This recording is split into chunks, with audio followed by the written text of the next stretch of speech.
Hi అండి. ఒకే బ్యాటర్తో దోశ ఇడ్లీ రెండు చేసేసుకుందాం.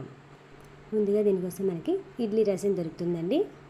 1 కప్పు మినప్పప్పుకి 2 కప్పుల రైస్ని వీటిని ఒక 6 అవర్స్ పాటు నానపెట్టాలి. బాగా కడిగేసి నానపెట్టుకోవడం అండి. నానిన తర్వాత కూడా కాస్త కడుక్కొని గ్రైండర్లో వేసుకున్నాను.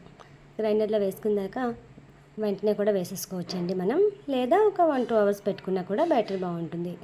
వెంటనే వేసినా కూడా టేస్టీగానే ఉంటాయి. ఇడ్లీ కోసం కాస్త తక్కువ వాటర్ కలిపి కాస్త పక్కన పెట్టుకోండి బయటని.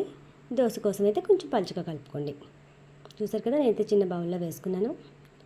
యాక్చువల్గా అయితే ఇవి కొంచెం బాగా ఎక్కువగా అయితే పొంగుతాయండి, కొంచెం పలుచగానే వేసుకోవాలి. దోశ మాత్రం చాలా క్రిస్పీగా వస్తుందండి. ఎంత పలుచగా కావాలంటే అంత పలుచగా వేసుకోవచ్చు. ఆనియన్స్ వేసుకొని చేస్తే చాలా బాగుంటుంది. నేనైతే ఐరన్ పెనం మీద వేసుకుంటున్నానండి.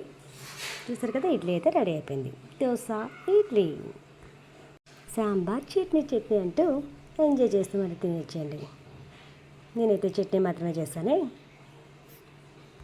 ఇప్పుడు ఇంతకుముందు చేయకపోతే ట్రై చేయండి ఖచ్చితంగా, చాలా బాగుంటుంది టేస్టీగా. కానీ ఇడ్లీ మాత్రం వేడిగానే తినాలి. Thanks for watching.